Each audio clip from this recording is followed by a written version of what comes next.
Okay, let's dive into this. Welcome to this explainer on what is, without a doubt, the massive, hidden world of modern cloud computing. You know, when you pull up a globally popular app on your phone, it feels instantaneous, right? Flawless. But behind that smooth interface is an absolute masterclass in logistics. So today, we're looking at the two massive pillars that make all of this possible: Docker and Kubernetes. How do you run 1,000 containers across 100 servers without a total meltdown? I mean, it sounds literally impossible.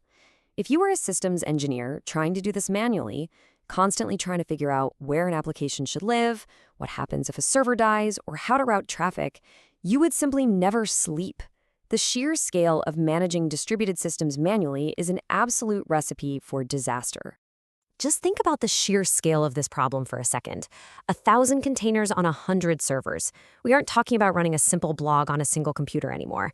When we reach this intense level of complexity, we absolutely need a brilliant, automated system to manage the chaos and keep everything running smoothly. Which brings us to Section 1, the shipping container analogy. And this brilliantly illustrates how the whole thing works. To understand how we solve this massive scaling problem, we're going to use an incredibly powerful real-world analogy. Basically, if you can understand how global shipping logistics work, you can understand modern cloud infrastructure. Think of Docker as our single shipping container. It perfectly packages your cargo. Kubernetes, on the other hand, isn't the container at all. It's the entire bustling port. It's the orchestrator that manages thousands of these containers, deciding where they go, how they run, and what happens when something inevitably breaks. Let's start small with Section 2, Docker, packaging the cargo. So let's move to the micro level first and just look at our cargo box. What exactly is this single perfectly packed box, and how do we even build it? Well, it all starts with the Docker file. You can think of the Docker file as the ultimate instruction manual or the packing blueprint for our cargo box. It's literally just a text file that tells Docker exactly how to build your container. It defines what your base image is. Maybe you need a Python environment or a Node.js environment. It sets up a working directory, copies your app files over, installs the necessary dependencies, and sets the commands for the container to run. It's the entire blueprint. Once Docker reads that blueprint, it creates the Docker image. The image is the direct result of the Docker file. This is the static, packed box sitting on the dock, completely ready for transit. And it contains literally everything your application needs to run: your code, the runtime, the libraries, and the system tools. It gives you an isolated environment, kind of like a virtual machine, but completely lightweight and without all that heavy overhead. And finally, we have the Docker container itself. This is the running, isolated instance of that Docker image. It's the active, live process. It's the physical container actively moving through the world. Because everything was perfectly sealed inside the image, this container is guaranteed to run exactly the same way, whether it's on a developer's laptop, a staging server, or deep in a massive production environment. So Docker gives us the perfect building block. But what happens when we have hundreds of these blocks? Well, let's shift our scale from the micro to the macro. Section 3, Kubernetes, managing the port. When our Docker containers arrive at the Kubernetes port, Kubernetes doesn't just leave them naked, sitting out in the open. It wraps them in something called a pod. A pod is the absolute smallest deployable unit in Kubernetes. It groups one or more Docker containers together. And because containers inside a pod share the exact same network and storage, this is the perfect setup for tightly coupled applications that need to communicate with each other instantly. But how does the port know what to do with all these pods? That brings us to the deployment. See, as a developer, you don't micromanage the port. Instead, you write a deployment. This defines the desired state of your application. You simply give instructions to the system, telling it, for example, exactly how many replicas of a specific pod should be running at any given time. Basically, you tell the port manager what you want the port to look like, and they make it happen. Now, what's really interesting about this is how Kubernetes actually enforces that desired state. It uses something called a replica set. The replica set acts as the strict enforcer on the docks. There's a control loop constantly watching the state of the cluster through an API server. So if you asked for 3 replicas in your deployment, the replica set ensures that exactly 3 pod replicas are up and running at all times. It forces the actual state to perfectly match your desired state. Moving into Section 4, Scale, Balance, and Heal.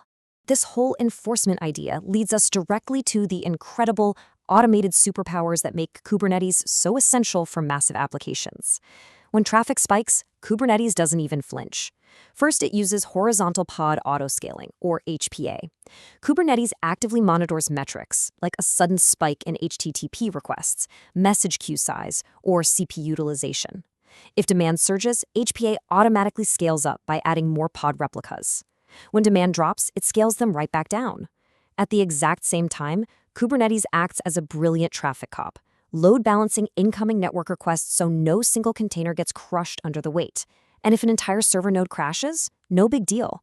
Kubernetes just reassigns those pods to other available nodes.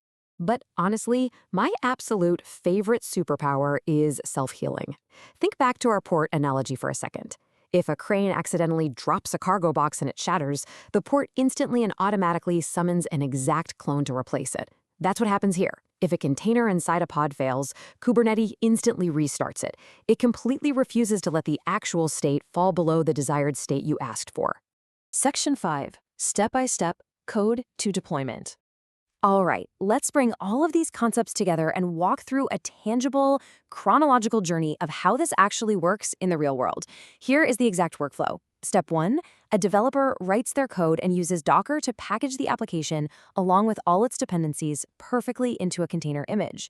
Step 2, they push that Docker image to a central container registry like Docker Hub or Google Container Registry. Step 3, Kubernetes takes over. The pod manager reaches out, pulls that image from the registry, and deploys it as a pod into the cluster.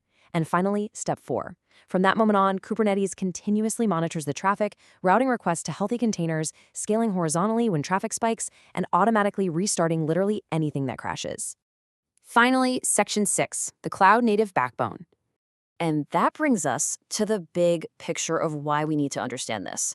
So the crucial point is this. Docker alone is absolutely brilliant for single container applications. It simplifies building and testing, and it's totally perfect for local development environments right on your laptop. But when you move to production, when you need to manage and scale across multiple machines, Docker alone falls short. You really need Docker plus Kubernetes. Together, they give you the automated scaling, the failover, and the relentless management required for complex, distributed applications. As the source material beautifully sums it up, together, they're the backbone of modern cloud-native applications. It's a perfect partnership. Docker packages the cargo, and Kubernetes orchestrates the entire port. I'll leave you with this thought. Next time you use an app that never goes down, whether you're streaming a movie, checking your bank, or just scrolling social media, ask yourself, how many unseen containers are floating in its digital port right now? How many times did a pod crash and instantly heal without you ever noticing a single blip? The hidden logistics of the internet are truly fascinating. Thanks so much for learning with me today.